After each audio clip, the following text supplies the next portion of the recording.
Hello there. I'm Dr. Truong, and today I'm going to talk to the expert about nitrous oxide. And nitrous oxide is essential for all blood flow through your body, especially for the bedroom functioning. So stay tuned. We're going to dive into what is nitrous oxide, why do we need it, why is it critical for blood flow optimization. I'll see you in the episode. This podcast is for you, the modern man. I'm Dr. Truong, your host. I'm an intimate health medical doctor and best-selling author of the book Erectile Dysfunction Fix. I'll do a deep dive into sexual health and performance and how it affects men of all ages and backgrounds. So let's get started, and be sure to visit my website at sexualhealthformenpodcast.com for more information and resources from the show. See you on the inside.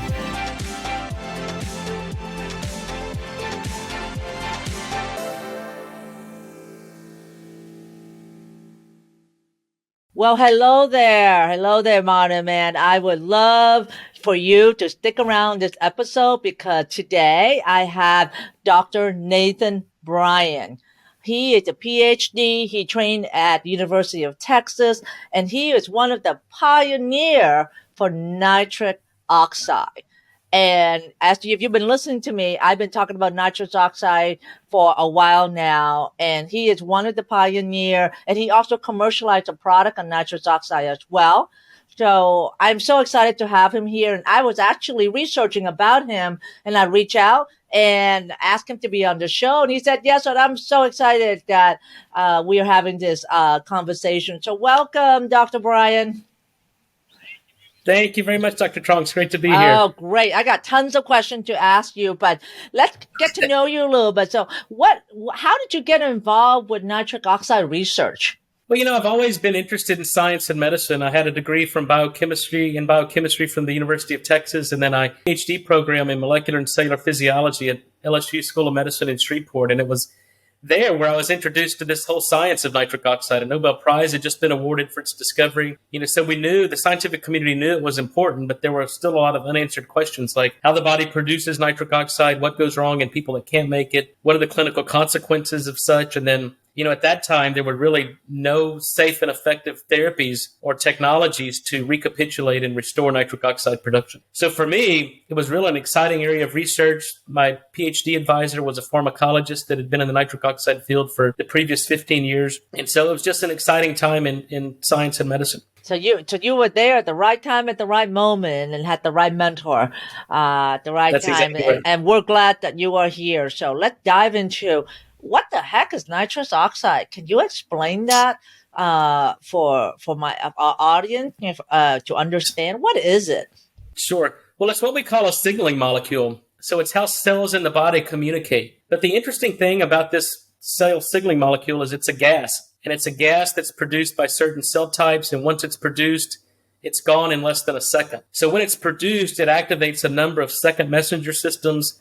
It regulates a number of biological responses, but it's mostly known for its role in the cardiovascular system. So it's a vasodilator, meaning that when it's produced, it causes the blood vessels to relax and dilate. So you get more blood flow, better circulation, better oxygen delivery.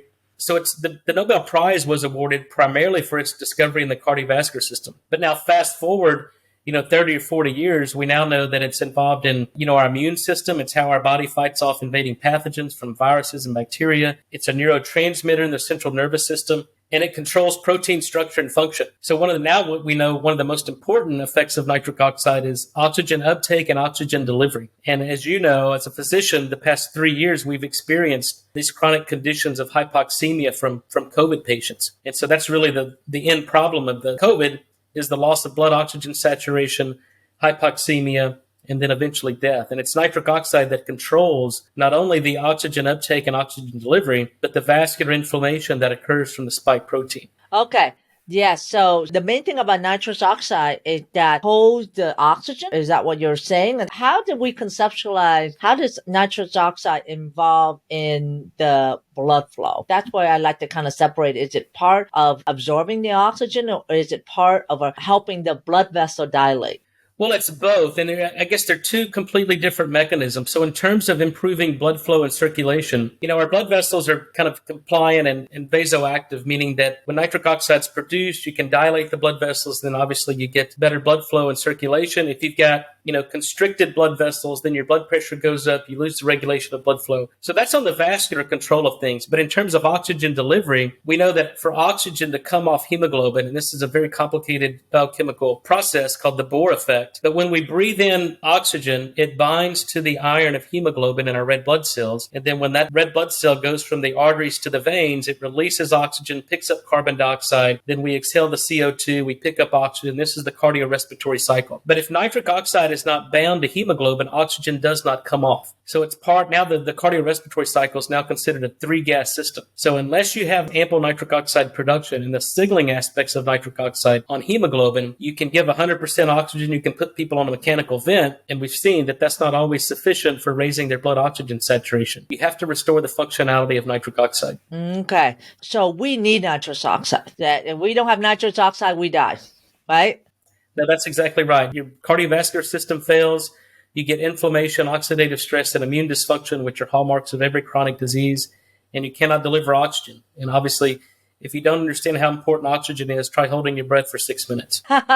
Well, I was sick with COVID in 2020 and I was hospitalized and I was on 80% high oxygen flow. So I know all about hypoxia and COVID. So why do we have less nitrous oxide as we get older? Well, to answer that question, we first had to understand how the body produces nitric oxide. And today we know that there's 2 primary pathways for the production of nitric oxide. One is through an enzyme found in the lining of the blood vessels in what we call the endothelial cells. And these endothelial cells line all blood vessels on the arteries, the veins, the lymphatics. And so it's the nitric oxide that's produced through an enzyme called nitric oxide synthase. And what we've learned is the older we get, and a lot of this is dependent upon diet and lifestyle, the function of that enzyme becomes compromised. So we lose about 10 to 12% of our endothelial function per decade. So by the time we're 40 or 50 years old, we have only about 50% of the nitric oxide we had when we were younger through that pathway. And I think it's about 40 or 50 that people start to feel the effects of aging. And as you know, 50% of the men over the age of 40 self-report some degree of erectile dysfunction. And now we know that erectile dysfunction is really a symptom of insufficient nitric oxide production. So you cannot overcome ED without first fixing the production of nitric oxide. Absolutely. And that's the reason why I'm a big proponent of a nitric oxide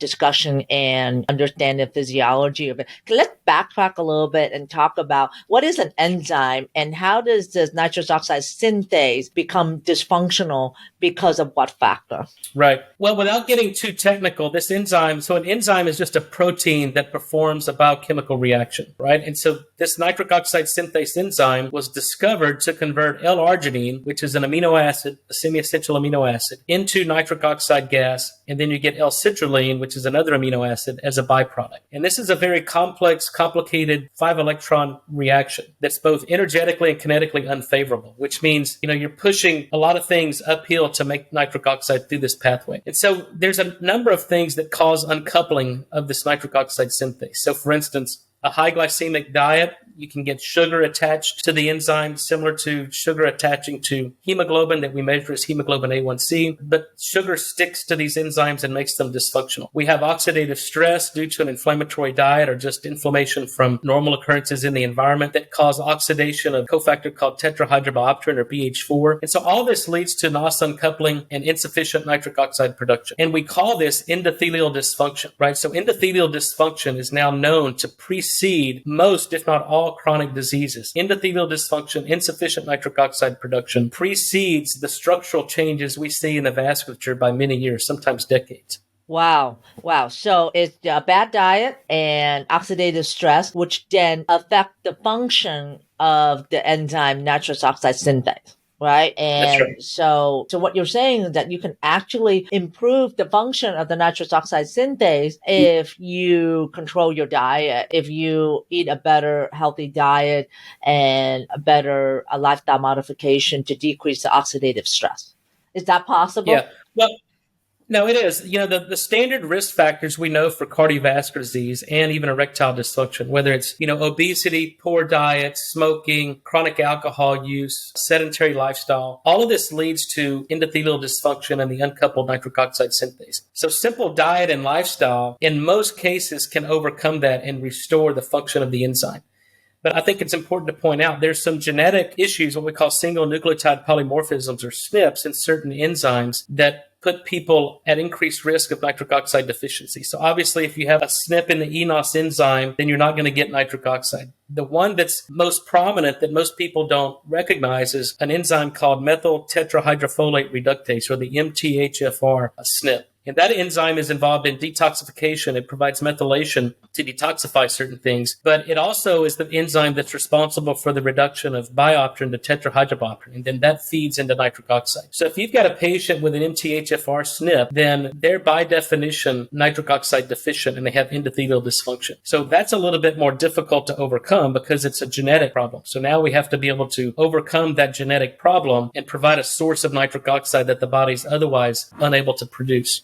All right. So if they have an MTHFR deficiency, so you're talking about more homozygous rather than the carrier, right? That's right. And so they can't make nitrous oxide, but they can be supplemented, right? Through a supplement. Yeah, in some cases, it's very difficult to ascribe a one size fits all because, every person's different. People's genetics are different, their diet and lifestyle is different. So now we really have to dig a little bit deeper and figure out, okay, what's going on in this particular patient? And then how do we custom tailor a technology that's going to work in this patient? Because most supplements do not work in terms of promoting nitric oxide production. And so now we understand the enzymology and the biochemistry of the nitric oxide synthase enzyme. And as you know, since 1998, there's been hundreds of nitric oxide products on the market, supplements that are providing arginine, citrulline, and these products do not work in patients with endothelial dysfunction. So there's never a condition where we're deficient in these essential amino acids, except one, which is an inborn error metabolism called arginosuccinic aciduria. But in the general population, this never occurs. We're never deficient in arginine, so it never makes sense biochemically to supplement arginine. Our body makes enough through the urea cycle. We get enough through the breakdown of proteins into amino acids that there's never a need to supplement. And in fact, there's 2 clinical trials that were published that if you give arginine to a post-infarct patient, and these are patients that have just had a heart attack, it caused higher mortality than the placebo. This was a 2006 clinical study published in the Journal of the American Medical Association. So arginine should be contraindicated in people that have had a heart attack. And they repeated that study in patients with peripheral artery disease and found that arginine actually made these patients worse. Intermittent claudication got worse. Quality of life for these patients got worse. So now we understand mechanistically what's happening. If you give arginine or citrulline to a patient with endothelial dysfunction, i.e. erectile dysfunction, you actually exacerbate the condition. So you actually generate superoxide instead of nitric oxide. You're increasing oxidative stress and you're making the patient worse. I see. So if someone is going on the internet and they type in nitrous oxide and the internet says, okay, this will raise your nitrous oxide. But if it says L-arginine and L-citrulline, it is not going to raise your nitrous oxide. Is that what you're trying to say?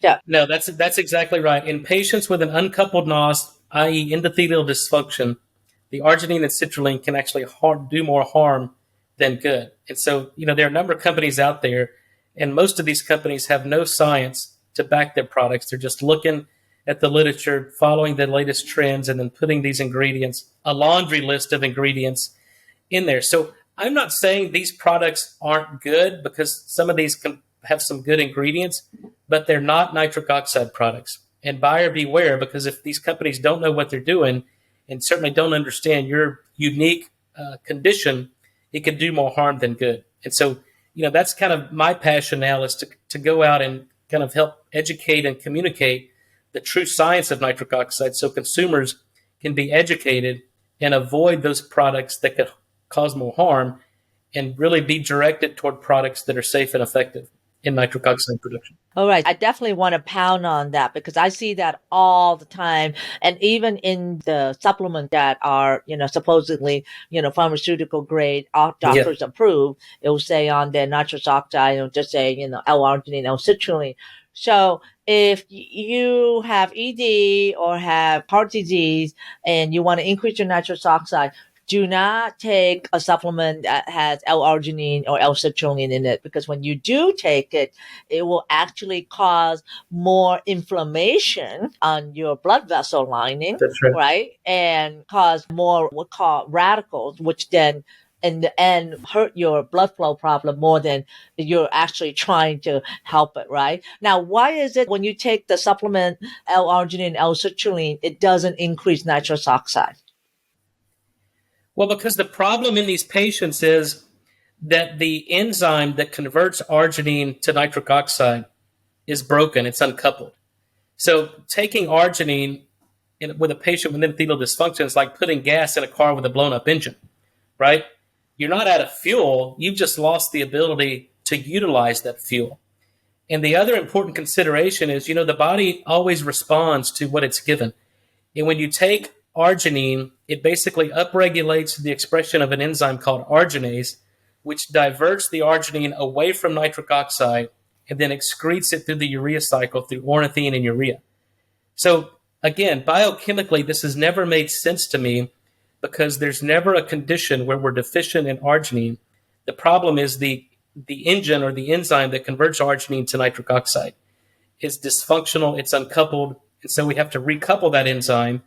And then, we published a Nature Medicine paper in 2000, I think it was 2007 or 2008, where we discovered that the arginine that's used to make nitric oxide is through an intramolecular, intracellular shuttling through the urea cycle. So the cell doesn't use extracellular L-arginine to make nitric oxide.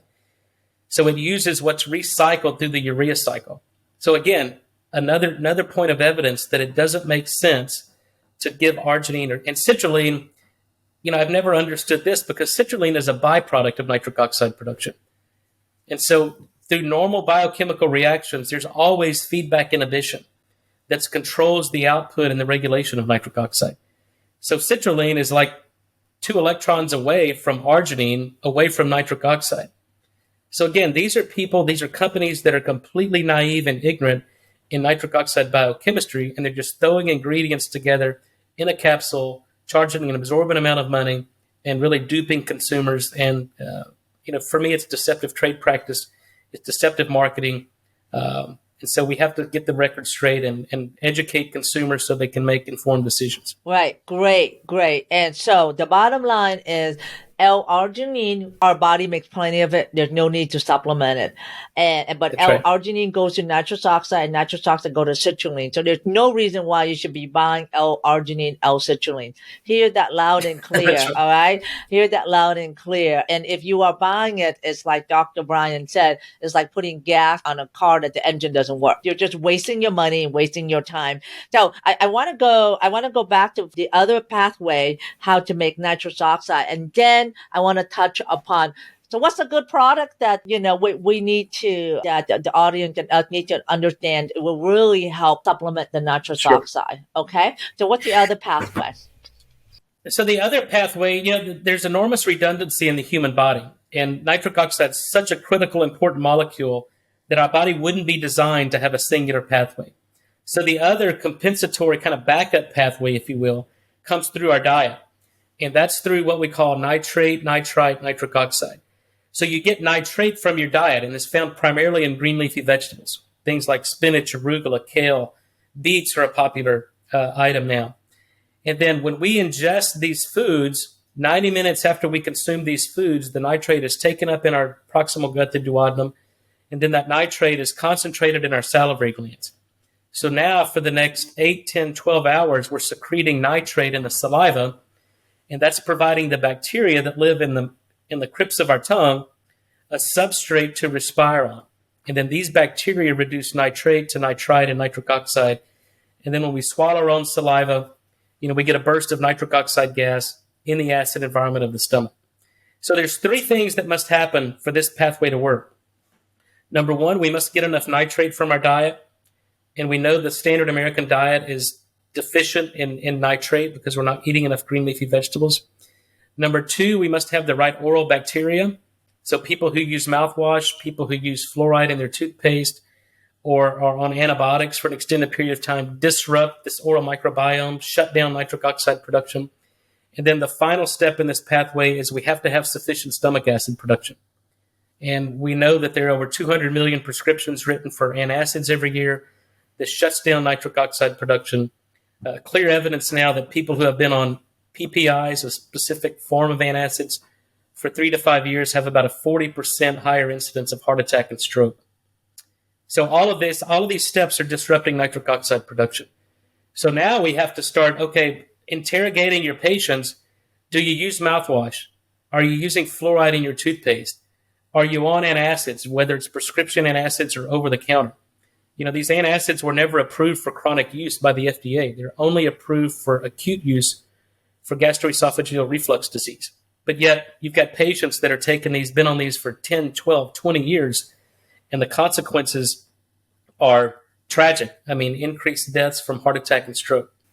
Okay, so the second method of getting nitrous oxide is through the diet and through eating green leaf vegetables, which we know that men doesn't like to eat. And anything like my husband, he's, red meat, steak and potatoes, French fries, and so forth. So even my son, I give him broccoli, spinach, arugula, gross, that's the problem there. And then once you eat the food, you said once you eat the food, digest it, and you said that how does it go to the saliva? You eat the food 90 minutes later, it goes to your saliva gland?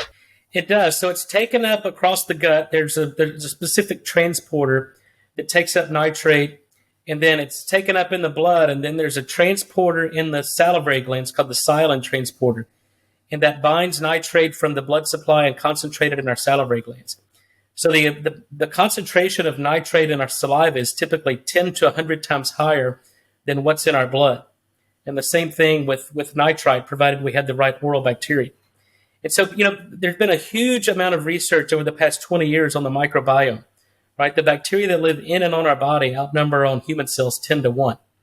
So years ago, people were focused on the gut microbiome. We started focusing on the oral microbiome and trying to figure out what are these bacteria, what are present, and what is their major metabolic function. And what we discovered was that these nitrate-reducing bacteria are the only mechanism to metabolize nitrate, because humans cannot metabolize nitrate. We're 100% dependent upon the oral bacteria. So if you're doing anything that disrupts the diversity of the oral microbiome, you're shutting down nitric oxide production. And now we and others have published that if you use mouthwash, you disrupt the microbiome, your blood pressure goes up, you lose the protective benefits of exercise, and you start to develop erectile dysfunction. So as you know, as a physician, there's a reason we don't take an antibiotic every day for the rest of our lives, right? There are known side effects of disrupting the gastrointestinal bacteria. So why on God's green earth would we take an oral antiseptic to disrupt the oral microbiome? And now there's clear evidence that if you do that, you become nitric oxide deficient, your blood pressure goes up, and now you're on a very slippery slope for the onset and progression of cardiovascular disease. Right. So if you're taking mouthwash, that kills the bacteria in your saliva gland, which help you make nitrate, right? No, nitrite. Nitrite. It reduces nitrate So to the nitrite. food gives you nitrate, and then the saliva, not the saliva gland, the actual saliva itself, right? Really, the bacteria in the saliva process the nitrate to nitrite. And then the That's nitrite exactly right. goes to the stomach, and the stomach acid then convert nitrite to nitric oxide. Nitric Right. oxide. That's exactly right. So we have to have all those processes intact in order for this process to work. And that's why, I developed in 2010 these saliva test strips. So it's a good way you can actually measure your salivary nitrite. So now we can tell if you have the right oral bacteria. So if you're lighting up that test strip and it turns bright pink, then that tells us it can tell us that you have nitrate reducing bacteria present, provided you don't have an active oral infection. So there are some false positives on that test strip that people need to be aware of, but there are no false negatives. Okay. So if you do the strip and it lights up, if you're deficient, what does that tell you? Well, it tells us that there's no nitrite in your saliva. And that's basically all it tells us. So then you got to kind of ask some questions of why is that? Is it because you have endothelial dysfunction and your NOS enzyme is uncoupled? Is it because you're not getting enough nitrate from your diet? Or is it because you're eating a lot of vegetables, but you don't have the right oral nitrate reducing bacteria to convert it? Then you're nitric oxide deficient. So these are all questions you have to interrogate, but basically all it tells us, that test strip tells us, is that you have very little or no nitrite in your saliva. But the consequences of that tell us that you're nitric oxide deficient, and typically these people are, have ED, they have high blood pressure, and they're on a very slippery slope to developing chronic disease. Sure, sure. Right. What the strip reflect how far back of what you've been doing, like what you've been eating and your exercise, is that more in the last 48 hours, 24 hours, or? I mean, typically this process, so from the time you eat your vegetables to this shows up in the saliva is about 90 minutes. And then this will continue to be increased for, 6, 8, 12 hours. So this is a kind of a time release. And that's why, this process is so important, and really a beautifully designed process by the human body to create this time release of nitric oxide through the enterosalivary circuit, activated by the bacteria, generate NO gas in the lumen of the stomach, provided you can make stomach acid. I see. Got it. So is nitrite also a gas itself? No, nitrate and nitrite are, anions, meaning that they're found naturally in nature, but in solution, they circulate as anions. Okay, gotcha. So you need the bacteria in your mouth to help you convert from the food to nitrite. You need the That's right. acid in your stomach to help you convert the nitrite to nitric oxide.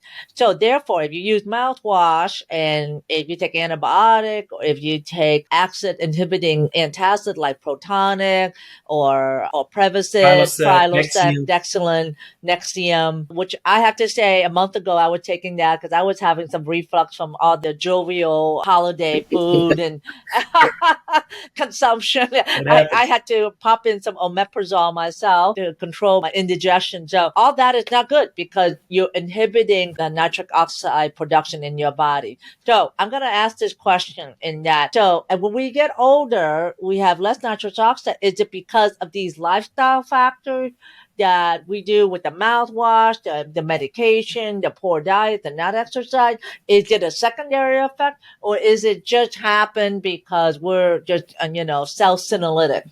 Well, I think there's a number of things that contribute to that. So most of it is from diet and lifestyle. And for me, it's like the perfect storm. So the older we get, depending upon diet and lifestyle conditions, the NOS enzyme becomes uncoupled.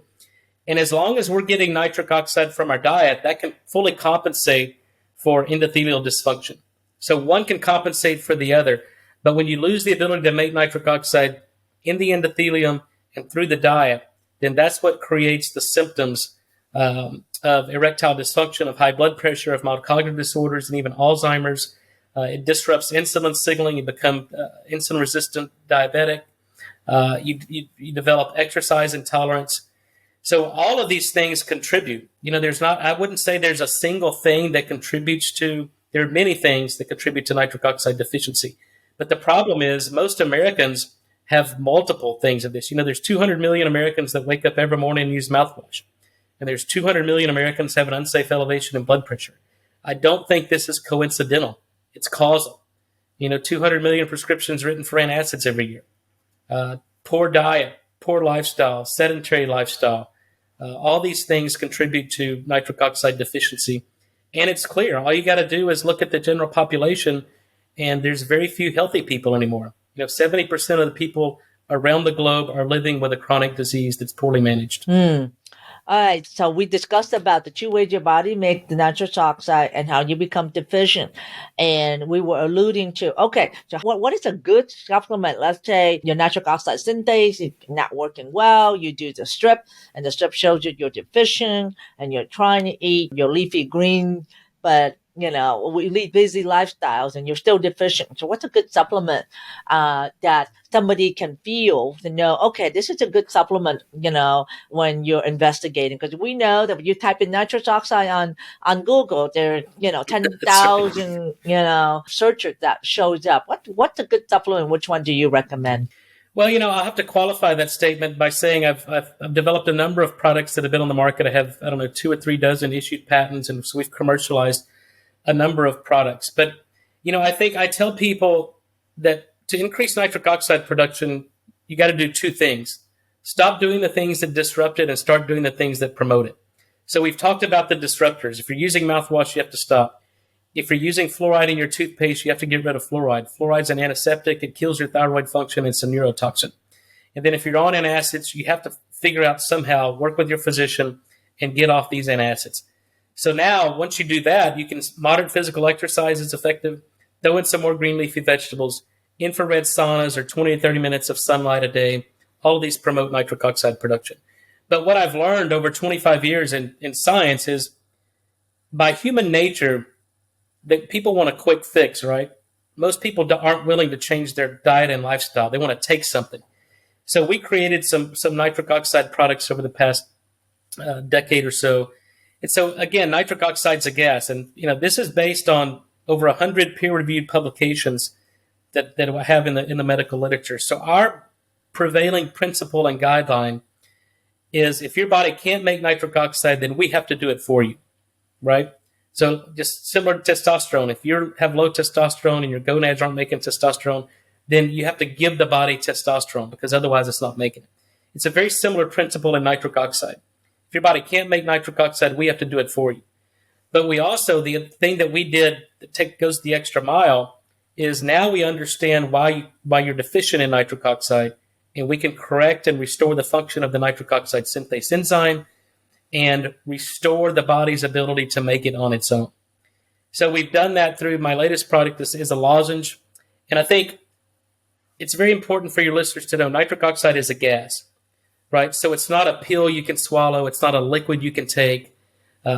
What we do is unlike anything that's ever been done in nitric oxide field or really in the history of medicine. My claim to fame is I was the first to make a solid dose form of a bioactive gas, right? So we make a lozenge. You put that lozenge in your mouth. It's designed to dissolve over 5 to 6 minutes. And as this lozenge is dissolving, it generates nitric oxide gas, about 20 to 30 parts per million. So we can quantify it. We can verify the nitric oxide coming off as the lozenge is dissolving. We can see dilation of the carotids within usually 10 or 12 seconds. So we're generating nitric oxide gas. It's vasoactive. But then about 4 hours later, if you measure endothelial function or what's called flow-mediated dilatation, we see about a 15% improvement in endothelial function. So now we know how to recouple the enzyme. We prevent the oxidation of tetrahydrobiopterin, and now we're improving the body's ability to make nitric oxide in the endothelium. So those two things have really never been done before, and we have the only product technology that does that. So the lozenge, it's NO2U. We also create, beets have been a popular item for the past, 10 to 15 years. I've tested all the beet products on the market. 99% of the beet products don't do anything in terms of nitric oxide. They're what we call dead beets. They turn your pee and your poop pink and cause a lot of anxiety, but they do not generate nitric oxide gas. So most recently, we brought to market a product called NO Beets, where we ferment the beets. We take the oxalates out of the beets so you don't have to worry about kidney stones. We take the beet pulp, the beet color, the beet taste out. We add electrolytes because most Americans are dehydrated at the cellular level. And then we add mitochondrial ATP. So this product is a powder. You put it in water, and as soon as it gets into solution, we start generating nitric oxide gas. So this is designed to be taken as a shot, put it in water, mix it up, and then take it immediately, and then we're generating nitric oxide throughout the entire body. Awesome. So Dr. Bryan, generous enough that will give us the viewers a discount code. So if you check out the link in the show note, I will put a link in the show note for this product for a 10% off of these products that you try out. His lozenge, which is the NO2U lozenge, right? And the other one is NO beet. Now, when do you take the beet powder versus when do you take the NO2U lozenge? It's a very good question, and they have completely different applications. So the lozenge is meant to be taken as a daily nitric oxide support product, right? Similar to a daily vitamin C, daily vitamin D. This is your daily nitric oxide support. Usually 1 in the morning, 1 in the evening, 12 hours apart is sufficient for daily nitric oxide support.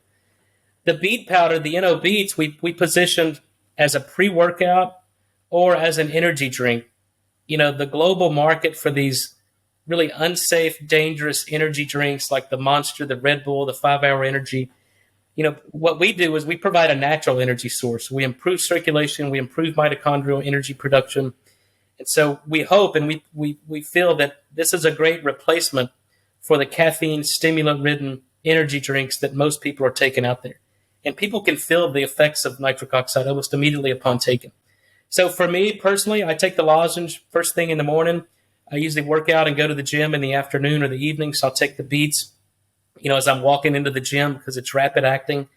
And then, another lozenge before bed, or sometimes I just take one lozenge in the morning, take the beet powder, and that's sufficient for me. But, everybody's different and everybody has to kind of custom tailor their own regimen.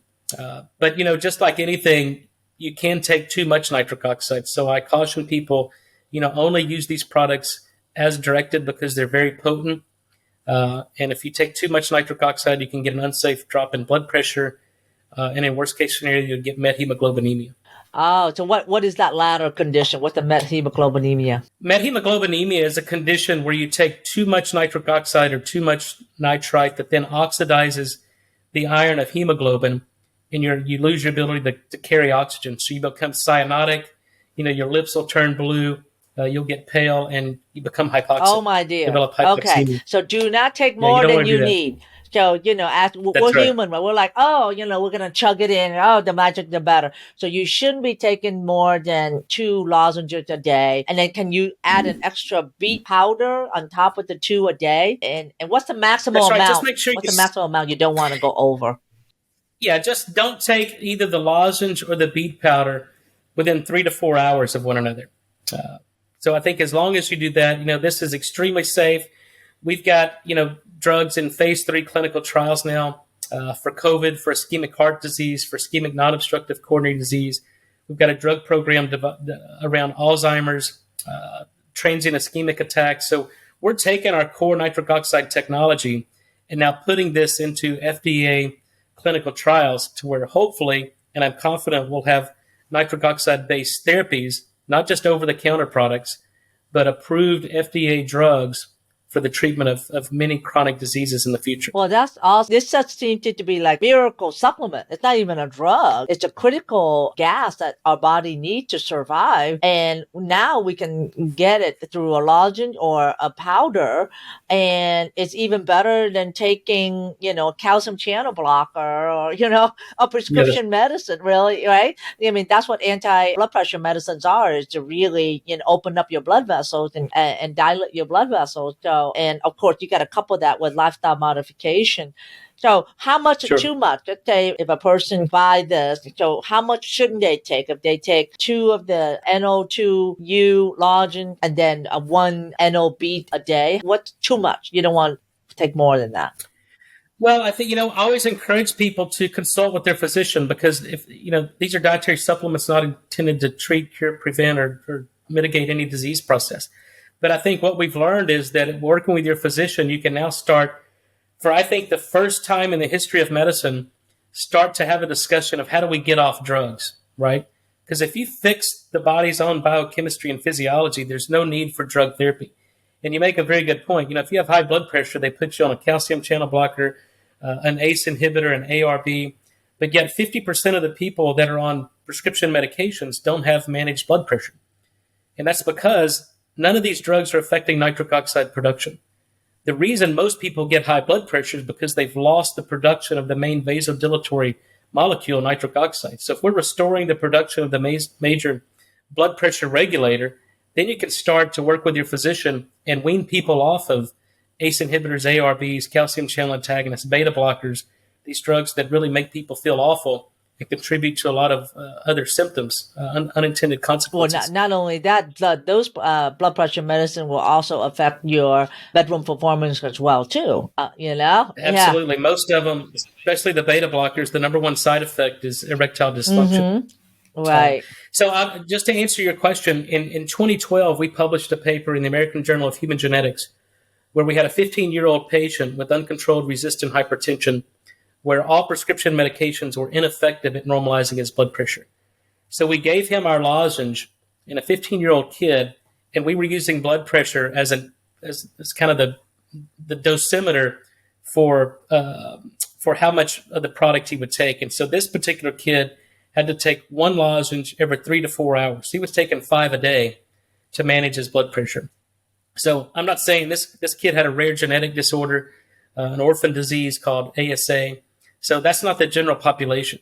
So again, you have to custom tailor this, but I wouldn't recommend taking more than one lozenge every 3 to 4 hours, because these products are so potent that when used at the right dose at the right time, that's all you need. So in this case, more is not always better, right? Absolutely. So you take it as indicated. Right, because if you take more, listen carefully, you take more, your blood pressure will decrease, and then you will have less oxygen in your blood, and then you'll actually will be more short of breath, and you'll put your heart more stressed. So you don't want to do that. Now, if you take the nitric oxide lozenge, when do you see an improvement in the saliva strip measurement?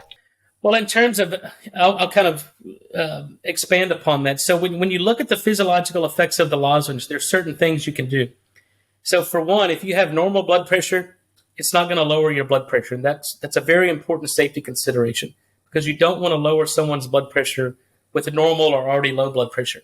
So for instance, my blood pressure runs between usually 118 over 78. I take a lozenge, it doesn't drop my blood pressure, right? So that's very important. But if you have a blood pressure of, say, 140 over 90, and you take that lozenge, within 15 or 20 minutes, you'll start to see the blood pressure come down and normalize, right? So we can support healthy blood pressure with that lozenge. In terms of the salivary strip, our lozenge is not dependent upon the oral bacteria. So we pre-convert the nitrate to nitrite, so we're not dependent upon the bacteria. Because if we did that, then 50, 60, 70% of the general population wouldn't have an effect from that lozenge, because we're finding most people don't have the right oral bacteria. So what we do is we do it for you. We pre-convert it. So now every time you put that lozenge in your mouth, we generate the exact same amount of nitric oxide in every single person that takes it. And again, that's unlike any other product technology. Oh, so that way you don't have to worry about the bacteria and the saliva gland. You don't have to worry about the antacid as well, too. No, that's right. And we don't even use the test strip anymore, because for us, we don't have to overcome that challenge. We do it for you. If your body can't make nitric oxide, we do it for you. If you don't have the right nitrate reducing bacteria, we've done it for you. We've pre-converted. I see. I gotcha. So if you take the lozenge, it goes straight to nitrous oxide, period. Right. That's right. Straight from the saliva. But the saliva goes into your bloodstream, obviously. Now, how did the beet does that? Because you're saying that you can't inject nitric oxide. So when you take the beet is more in its organic form. Is that right? And then you ingest it and. Well, no. Again, it's similar to the lozenge, but when you put it in water, it starts to generate nitric oxide gas. So that's why as soon as you put it in solution, you have to take it. So now when you swallow that, we're generating nitric oxide gas in the lumen of the stomach. You can actually detect nitric oxide coming out of the exhaled breath. And then that nitric oxide is taken up. It binds to glutathione. It's circulated, and that's nitrosoglutathione. And so the vasoactivity and the biological activity of nitric oxide extends from 1 second out to tens of minutes and hours. Okay, so the beets go straight to be nitric oxide, not nitrite. That's right. Gotcha. So it works the same way. That's why you can't make it ready to drink. Yeah, that's why you can't package this in a liquid, because if you put that in a liquid, it's generating gas inside that container. It builds up pressure, and you actually have a very unsafe product. So any liquid nitric oxide product, or any liquid product that's marketed as nitric oxide out there, if it actually worked, it would be a bomb, right? Because you're building up pressure inside that container that when you released it, it would come out. So that's why no liquid nitric oxide product, or any liquid product that's marketed as nitric oxide, doesn't work and can't work. If not, it would be an unsafe product for the shelves. Right, exactly. And I can't tell you how often I see that in the market where it says, beet. Yeah. Well, what about just beet juice? Beet juice alone. Yeah, again, most of these beet juices don't do anything, but if they do have something in there, it's just a form of nitrate, which nitrate is inert and stable. So if you don't have the right bacteria, you can take that beet juice, and you're just excreted out through your urine, through your feces, or through your sweat. It's never metabolized into nitric oxide. Right. But if you have the right bacteria, then you could process it. But like you said, most of us That's right. don't have enough bacteria. So is there a way that we can test to see if we have the right bacteria in our salivary glands? Yeah, that's really, I think, the only or one of the main benefits of the test strips. So what I tell people, and that's the common question, how do I know if I have the right bacteria? So if you test your saliva first thing in the morning, that kind of gives you kind of your basal levels. And if you're low, then at lunch, go eat some arugula or spinach or kale. And then 90 minutes after you consume that meal, retest your saliva. And now if that saliva turns pink, then that tells us that your body, number one, you had enough nitrate in the meal you ate. And number two, you have the right oral bacteria that can convert the nitrate to nitrite, which we're testing with the test strip. But if you don't, after eating, some green leafy vegetables, then it tells us one or two things. Number one, you may not have the right oral bacteria, or number two, there wasn't enough nitrate in that vegetable for the body to convert to nitrite that we can detect. Right. Absolutely. So if you eat arugula or spinach, test it 90 minutes later. So it tells you, Right. Hey, you got good salivary microbiome that will convert it to nitrite, but it doesn't tell you whether your nitric oxide synthase is working in the endothelium. That's exactly right. It doesn't tell us It doesn't tell you that. It just really tells you what's going on because you're really testing for nitrite, not nitrate. That's exactly right. Gotcha. Yeah. So I've been testing myself and I've been deficient.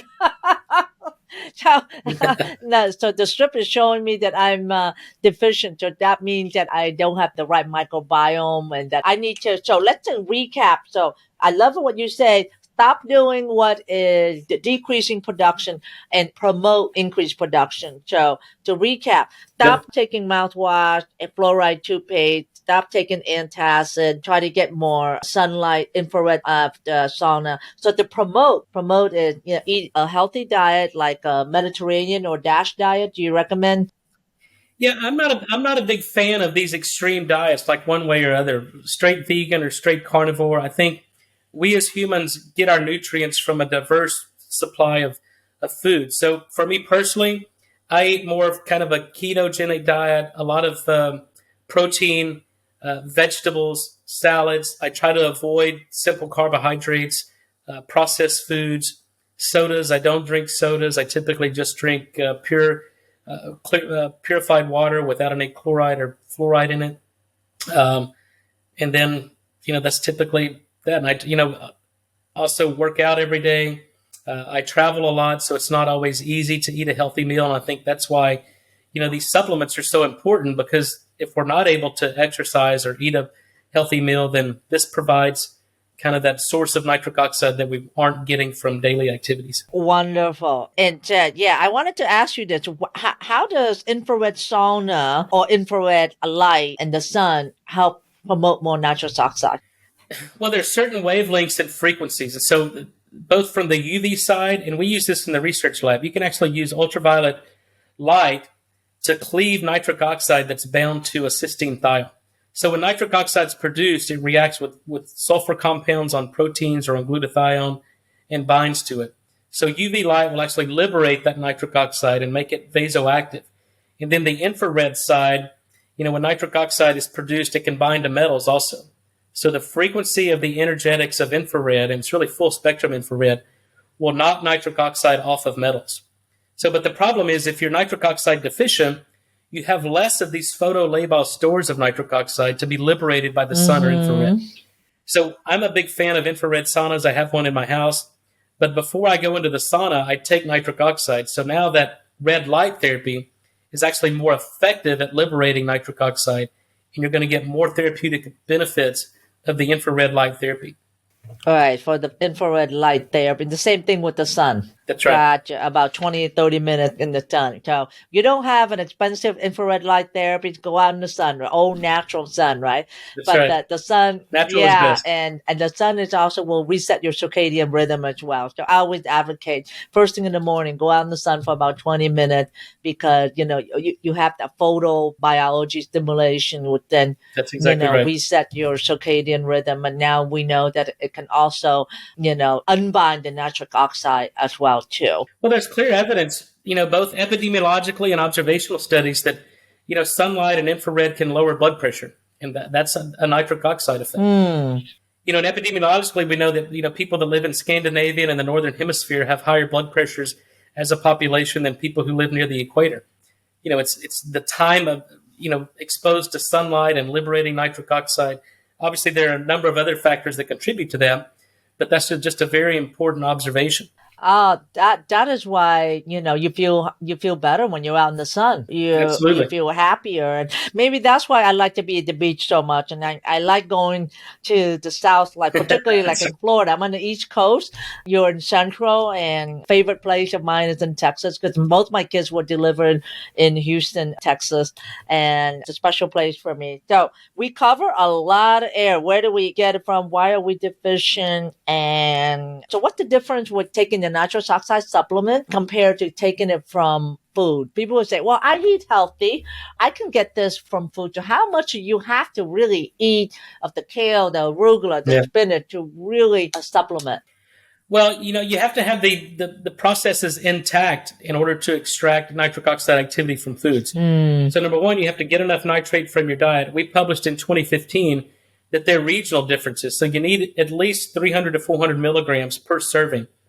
And if you lived in New York, compared to the celery you would buy in Dallas or Los Angeles, you would need to eat 60, 70 stalks of celery in New York versus, 5 or 6 stalks of celery in Dallas. So there are regional differences in the amount of nitrate. Why is that? Why is there a regional difference? Well, it's a difference in farming practices. It's lightning fixes nitrogen in the soil. So in areas where there's a number more lightning storms, you have the soil is more enriched in nitrogen in the form of nitrate. The time of harvest, the type of vegetables. So there are a number of variables in what's required for nitrogen assimilation in the plants. And so number two, you got to have the right oral bacteria. So you could eat a good diet, but if you're using mouthwash, you eliminate the benefits of the diet in terms of nitric oxide. Same thing with antacids. If you're on antacids, you can't break down proteins into amino acids. You shut down nitric oxide production. So you can get it from the diet, but it's very difficult and almost impossible to know if you're getting enough nitrate from the diet and if your body's able to utilize that to make nitric oxide. Gotcha. So is if you eat like the food and it's converted to nitrite, is that any different than if you're gonna get the nitric oxide from the lozenge? Is it the same in the body? Well, what we've tried to do is everything we do is called restorative physiology, right? And we try to recapitulate nitric oxide-based signaling. And so that requires us to deliver the right amount of nitric oxide at the right time, at the right dose. And so I think, we've had almost 20 years experience in this, that what we deliver in that lozenge basically does everything that nitric oxide would do, whether it's endogenously produced or you're getting it from your diet. Gotcha. And how much optimally do you need to have nitrous oxide in a day for healthy? For someone that has a good saliva microbiome, have good stomach acid production, and eat well and so forth. How much should you Yeah, so that's very difficult to quantify, right? Because it depends upon how much nitrate you're getting, the activity and functionality of the bacteria. But in terms of how much is produced by the enzyme, years ago, you can do radio-labeled isotope experience where you can take radio-labeled arginine and then look at how much of that radio-labeled arginine is converted to citrulline. So now, through those radio-labeled isotope studies, we know the flux of nitric oxide. We know how much nitric oxide a healthy person would make in 24 hours. And for us, in the research lab, that was kind of the basis of what we needed to produce in the form of a technology. Because you never want to give the body more than what it's designed to experience under normal metabolic processes. So that's kind of been our guiding principle is let's generate that same amount over a certain period of time through that lozenge. Gotcha. And yeah, you shouldn't be taking the lozenges more than between every 4 hours at this time. Now, you also mentioned in one of your webinar that organic food has less nitric oxide. Why is Yeah. that? I find that very interesting. Well, that was a shocker. We compared conventionally grown vegetables to organically grown vegetables and find that organically grown vegetables have, on average, about 5 to 10 times less nitrate. And when you understand what organic means, most consumers have no idea what organic means. They've just been taught in the media that organic is healthy. Well, there's certain aspects of organic that obviously you can't add herbicides or pesticides to organic vegetables. But the other restriction is nitrogen-based fertilizers. There's restrictions on adding standardized nitrogen to the soil of organically grown vegetables. But yet, if these soils are deficient in nitrogen in the form of nitrate, then these organically grown vegetables have less nitrate to assimilate. So then those organically grown vegetables have less nitrate when we consume them. We typically don't get enough nitrate from organically grown vegetables. Oh, that is when I heard that, I was like, what? I buy organic all the time. Yeah, that's the jaw dropper for most people. So then would that mean if I buy my leafy greens, I should be buying organic, right? Well, I think it's a balance, right? I mean, organic is good because you don't want to be exposed to glyphosate or any herbicides or pesticides, because those are toxic, really damaging chemicals on our food, in our food supply. So I think you have to tailor that. The best for me, I'm fortunate. I live on, 700 or 800 acres in Texas, so we grow our own food. I raise my own beef. We grow our own vegetables. So I think the best approach is if you can find, a farmer's market that, uses, kind of some common sense approaches where you're adding nutrients to the soil, but yet you're not adding herbicides or pesticides to your crops. So buy local, don't buy vegetables that have herbicides or pesticides on them, but you have to have nitrogen in the soil in order to get enough nitrate to generate nitric oxide gas. Okay, so buy local farmers market. Go visit the farmers market. Not only is it you're getting vegetables with good nitrous oxide, but you're also supporting local farmers and local business as well. And I love the farmers market. Well, right now it's too cold for the farmers market, but it will resume and I will definitely be there. I wanted to ask a little bit on stress. And we know that stress increases inflammation and therefore affect the endothelium. Stress and sleep. How is that indirectly related to nitrous oxide or directly? Well, I think it's a two-way street, right? So nitric oxide helps control the secretion of certain hormones like cortisol and epinephrine and norepinephrine.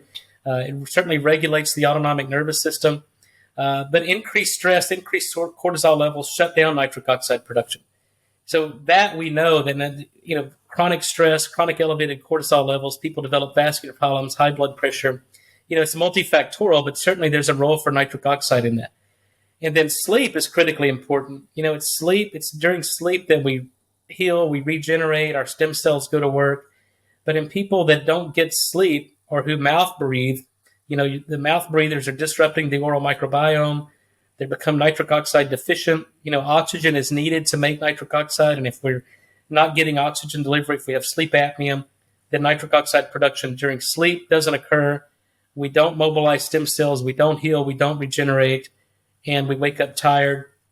And we basically wear ourselves out. Right. Wonderful. So, I've recently been doing Botox for erectile dysfunction. And I find out that it's been working wonderful and they've been getting result earlier and that the improvement for ED is lasting more than just 3 months because we know that Botox is about every 3 months. If you use Botox for wrinkles, you have to get a re-injection every 3 months because the effect wears off. But we find that when we do it for ED, Botox alone, it lasts about 9 months and Botox with platelet-rich plasma injection is lasting a little bit longer to about a year, perhaps a year and a half. Wow. And I was doing research on it. In fact, that Botox will affect the nitrous oxide system through tapping into the ENOS system. What are your thoughts on that? Well, I'm not familiar with the research on Botox and ED. This is news to me, but I trust use your best medical judgment, and these are important observations. But for me, it's all about blood flow. Mm-hmm. So if you can open up the blood vessels of the sex organs in both men and women and allow for the engorgement, that's what allows for erections in both men and women. It's penile engorgement and clitoral engorgement. Mm-hmm. And for women to have an orgasm or men to have an orgasm, you've got to maintain the engorgement of that. And so it's all about blood flow, and all of that blood flow and increase in pressure is due to the production of nitric oxide. So if you can restore the function of nitric oxide, then the symptoms of erectile dysfunction physiologically and biochemically should be resolved. Absolutely. And I just got a great idea talking to you. So before you have sexual activity, maybe 60 minutes before, 90 minutes before, take the lozenge. What are your thoughts on that? Would that Well, increase you more don't have blood to wait. flow? Yeah, these lozenges are quick acting. I mean, you could do it 5, 10, 15 minutes before sexual activity, because we see peak plasma concentrations within 15 or 20 minutes of taking the lozenge. Oh, so peak concentration 5 to 15 minutes. So would the lozenge be better, or would the beet powder be better? Either is going to be very effective because they're both rapid onset, rapid action. So, 5, 10, 15 minutes before sexual activity, take the lozenge, take the beads. We're going to dilate your blood vessels and improve circulation and blood flow and improve your performance on all levels. Oh my God. We just found out a way now to really accentuate the sexual experience. Not only, lifestyle modification and treatment with PRP if needed, but just take the lozenge. And I'm going to put the link down below in our short note, and you can get 10% coupon off of the product. And it's called NO2U and also NO Beach product. And again, take these products with the advice talking with your doctors as well. Because if you're on multiple antihypertensive or blood pressure medication, you really do need to watch, because you don't want to have a rapid decrease in your blood pressure and also causing less oxygen as well. Always discuss with your doctor about this. So before we go, any latest research that's come out about nitrous oxide, and what would be your recommendation for like either a morning routine or a biohack to increase nitric oxide? Well, I think for me, the most exciting thing is our drug discovery program. We've just finished a phase 3 clinical trial for COVID. The most important thing from that is this drug is extremely safe. We treated over 600 patients, not a single adverse event or side effect, not even a headache. So now the FDA has allowed us to go straight into phase 3 clinical trials on all our other drug programs. So for ischemic heart disease. So for me, I'm trained as a drug discovery chemist, and we've been very successful at bringing to market nutritional products and skincare products and dietary supplements. But for me, the way we transform healthcare and really leave a lasting legacy on medicine is develop safe and effective drugs that physicians can now use to treat their patients for a number of different chronic conditions. And I think nitric oxide will be the way we treat patients for the next 100 years. So for me, that's the most exciting thing coming out of research. For biohacking, that's a hot topic now, and people are doing these biohacks. For me, my own personal routine, I do a 16-hour fast every day. So I eat my last meal of the day at 5 or 5:30 in the afternoon. I don't eat again until noon the next day. I think the scientific evidence is clear that intermittent fasting and caloric restriction improves longevity, improves quality of life. I have a hyperbaric oxygen chamber in my home. I use hyperbaric, 2 to 3 times a week. I sit in an infrared sauna every day that I'm home, or if I'm traveling, I try to find a hotel or a spa that has infrared saunas. And then I exercise. I move. I live on a working ranch. I work cattle. I ride horses. I'm always active. And then I try to eat sensibly. Not overeat, but eat a balanced diet in moderation. Okay. Wow. Yeah. So it's really back to the basic Back to the basic. Diet, what I call eat what the earth gave you, right? Yeah. I tell That's my exactly patient right. that the earth didn't give you crackers in a in a bag, or eat what the earth gave you. Eat the caveman diet, right? That's right. And exercise, and even just walking an hour a day, You got to move. and be outside. Right? Be outside in the sun. That's right. And doing walking. And I love the hyperbaric oxygen chamber. I was kind of checking that out. Why do you use that? Especially, I travel a lot. I'm on an airplane every week for the past 3 years. And so especially during the height of COVID, we had 26 clinical sites around the U.S. So I was in and around COVID patients, but I never got COVID. I never got sick from COVID. In fact, today I still haven't been sick from COVID. And I don't wear a mask. I refuse to wear a mask. So it's not that I've not been exposed to COVID. It's just that my body knows how to deal with it. But when, we have to listen to our body. So when I feel that my body's becoming compromised, then I take proactive approaches. So I'll go sit in a hyperbaric oxygen chamber, fully oxygenate. I take the nitric oxide prior to the oxygen chamber to dilate the blood vessels. So now you get better delivery, more efficient delivery of the high pressure oxygen. And it's good for recovery. If you overdo it in the gym, you get in there, you can oxygenate tissue and, lead to better recovery. Absolutely. Yeah. So that's a nice basic routine. I really like that. Not complicated. I don't like biohacks that are like doing 10 different things, and it just makes it so complicated that you have to be almost, compulsive to do this. A full-time job, right? You have to be compulsive to do this every day. So having said that, I think we cover all the major points. So if somebody would like to connect with you, what would be a good way for them to connect with you, Dr. Bryan? My job is to provide education and information. It's not to sell you products. I send them to my website, drnathansbryan.com. You can follow me on Instagram, same handle, Dr. Nathan S. Bryan. I'm on Twitter at Dr. Nitric. And then, I'm searchable. So you can search me. I ask people to go to PubMed, look for published papers, look for the real science, peer-reviewed articles on nitric oxide biochemistry. But yeah, you can find me. You can email me. My email's on my website. But I encourage people, if you have any questions, please feel free to reach out. I'll always respond. Sometimes it takes me a couple of days to respond. I get hundreds of emails every day, but I'll always respond. Wonderful, wonderful. From what I'm hearing, nitrous oxide may be the miracle natural supplement. I don't like to call it a drug because it's really not a drug. Right. As I'm going to med school and I'm going back again to read actually physiology book that I've learned 30 years ago, actually. I started med school in 1990. No, that was residency. I started med school in 1988, but I started residency in 92. So what I've learned is that the body doesn't recognize lisinopril. The body doesn't have, medicine like Protonic and so forth. Your body needs potassium, calcium, sodium, magnesium, and organic electrolytes and minerals, that how it functions. It doesn't need a drug for it to start working. So if your body's dysfunctional, that means that it needs these ingredients to start working. And so what the whole thing is like, if your car is acting up, you want to make sure you find out the source of it and not just put in, oil if you think that it may need That's it. Right. You know what I mean? So my whole point is, why are we treating this with drugs when we should really go back to the basics? And the basics is like maybe nitrous oxide and go out in the sun, exercise, go back to nature food again. Yeah.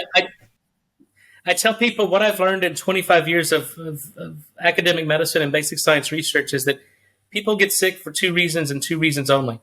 The body's missing something that it needs, or it's exposed to something it doesn't need. So if you address those two facets in human physiology, the body heals itself. And as you pointed out, in that model, there's no need for an HMG-CoA reductase inhibitor to inhibit cholesterol production. There's no room for lisinopril, an ACE inhibitor, and ARB. You give the body what it needs, the body heals itself. So it's really that simple. Yeah, that's a very, very good way. I love the way you said, you give the body what it needs, it will heal itself. So if you're not performing well in the bedroom, it's not Viagra or Cialis, it's what your body needs. I've been like you, and I'm a big proponent of using those medications to help with your performance, because I correlated almost to taking opioid pain medication for pain. It's a Band-Aid. Sure. It's a short-term benefit, but at the end, it puts you in a big black hole and it gives you more problems than you want to start with. And now, I love to explore more nitrous oxide and love working with you in the future to how we can, really improve the health of people and our patients and educate them about our bodies, that our body needs, to heal, and stop giving it toxic stuff. Stop feeding it Red Bull. Yeah. Well, I think that's the only way this works. I think it's a collaboration between basic scientists and physicians, because my basic science discoveries mean nothing if we don't get it in the hands of the physicians on the front line who are treating the patients, interacting with the patients. And I think it's the same thing. The physicians and the healthcare practitioners have to be aware of emerging science, that they can use their best medical judgment and now integrate that into their patient care. So these collaborations like this are what transforms medicine. Right on. I'm right with you there. And I hope that we'll be able to do that. So having said that, thank you for being with me here today. I've learned a lot and I thought I knew enough and that I've been following him. And I hope that I was able to summarize for our audience the main point of nitrous oxide. And I will put that in the show note, but for you to follow and the link to order the nitrous oxide product. And again, take this under a doctor's supervision. So having said that, thank you for being with me today, Dr. Bryan. And Mountain Man, I will see you in the next episode. Take care. All right. Thank you. Thanks for listening to the Sexual Health for Men podcast. If you love this episode, then please take a screenshot on your phone and post it on Facebook, Instagram, or wherever you post. And be sure to tag me and let me know why you like this episode and what you like to hear in the future. That will help me know what's great for you, and I would love to give you the most incredible free gift designed to help you improve performance quickly. Go to my website at sexualhealthformenpodcast.com to get the book, The 5 Common Costly Mistakes Men Make When Facing ED. I would appreciate it if you subscribe, leave a review on Apple Podcasts or wherever you listen, and just know that you can have sexual vitality for life. I appreciate you. Until next time.